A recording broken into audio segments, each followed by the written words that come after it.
So if you've been diagnosed with ulnar nerve entrapment, that is usually, there are a few symptoms that kind of accompany that. So these are just a few of them, they're not all. But sometimes people will feel a sharp shooting pain from the outside of their forearm, usually at the wrist towards the elbow. You can also feel like a tingling sensation, kind of like your hands going numb throughout your pinky. And so if that is something that you're dealing with and you've been diagnosed and assessed, then here are some options that you can do to help relieve that pain. First, we are going to show you some stretches. So the ulnar nerve originates actually from C8 through T1. So, and that's from the medial cord of the brachial plexus. So the brachial plexus is a bundle of nerves that runs from your neck out down through your arm and into your hand. And so the ulnar nerve actually is a branch of that cord. So if you have ulnar nerve entrapment, it's really important for us to figure out, well, is this an entrapment just in the forearm? Is it entrapment at the elbow, in the upper arm, or is it coming from the neck? And so here are a few suggestions on how to kind of address the entire chain.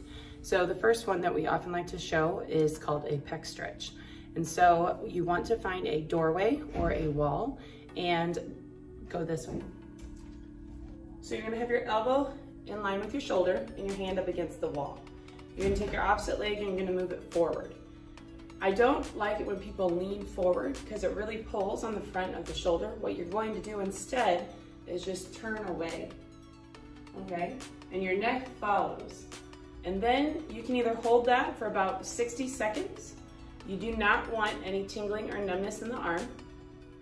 You can also add a thoracic rotation with this in order to get the upper neck and upper back moving. So after you've held here for about 1 whole minute, you can then take your opposite arm and you're basically going to come towards the wall and away, towards and away.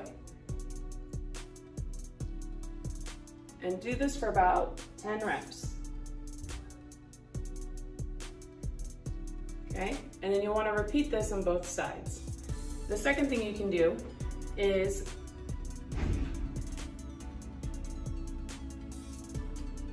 forearm stretching. So you're going to take your forearm and you're going to bend, elbow straight, bend at the wrist, and you should feel a pull down the outside of your arm. And you're gonna hold this for a good minute. If that's too much, you can even lower it, but if it's too much, you can actually bend at the elbow and kind of come into it and then out, in and out.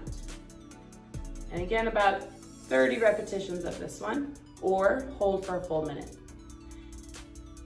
Then you're going to stretch the opposite side. So you're gonna rotate and your arm's gonna be straight like this. So you're gonna take you're gonna grab your fingers, you're gonna extend and straighten. You can lower for more of a stretch, or you can keep it out in front. No numbness and tingling going into the fingers. If it's too much, you're gonna bend at the elbow and extend. Sometimes you can't get a full extension, that's okay. So you wanna feel for that pull. So if you feel a pull right here, just stop and work in this range. And then over time, you should be able to go further and further, but maybe not on the first try or the first day, and that's okay. The third one you're going to do is a soft tissue massage. So at a table, you're going to lay your arm flat and you're gonna take your watch off. Lay your arm flat, and then with the opposite arm, using this forearm, you're going to press down, and then you're basically going to glide along the length of the muscles. You can even wiggle your fingers if you need to, but you're basically gonna glide, and whenever you find like a trigger point or a knot or a muscle, you can hang out in that spot. You can also do the opposite side of the arm. Same way. And lastly, you can do some ulnar nerve glides. And so the ulnar nerve glides, you can be performed either just standing or even against a wall. So I'll show you 2 different ways to do those. So the first one is taking your hand like this, and so you're kind of making like the Batman signal, and you're basically going to extend your arm down, and then you're gonna come up and then come down. You will feel a pull through the pinky. So you do not wanna hold these glides. They're meant to just glide the nerve back and forth, not to stretch it. Nerves hate to be stretched. So really you just wanna have movement. And that's why when you get that tingling sensation, you automatically will like kind of wiggle your hand. And that's because nerves like that blood flow and that movement. So again, I'm gonna back up and you can see this. So you're just gonna take the little Batman signal, extend out, come up and down. I feel it start to pull actually at my elbow right here. So I just come out and I go back and forth like this. Okay, some people can go all the way and that's great. I can't, so that's where I stop. Another way you can do it is actually take the palm of your hand, put it flat on the wall, and you're actually gonna turn your hand this way. So it's that my fingers are pointing backwards behind me, and I just turn away and come back.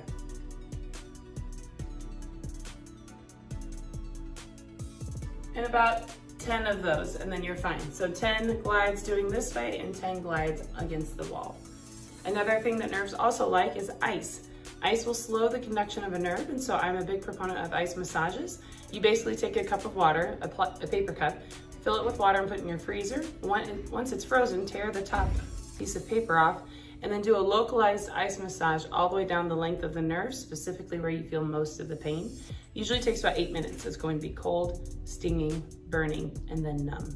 And so you can either do it along the whole length of the nerve, all the way up through the elbow, or you can just do it in the spot that you feel pain most. Ulnar nerve entrapment can happen for many reasons. It could be overuse if you had anything that you were turning, a doorknob, or maybe turning a screwdriver over and over and over. If you're sewing or making anything.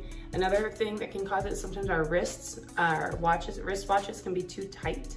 And so if you're working out and you're gripping those weights and you're repetitively rotating throughout the wrist, sometimes that can happen. Sometimes it's just overuse and musculature just gets tight, and so when those muscles are super tight, they will pinch on the nerve. So there's many reasons, and those are just a few of the reasons that happen when it originates from the forearm. It can also happen if there's any impingement throughout the musculature, throughout the entire chain, such as the pec muscles or even the neck muscles, or if there's a lot of stiffness in our joints throughout the thoracic and cervical spine. So hopefully some of these exercises will help you find a little bit of relief. And if you have any other questions, please feel free to reach out.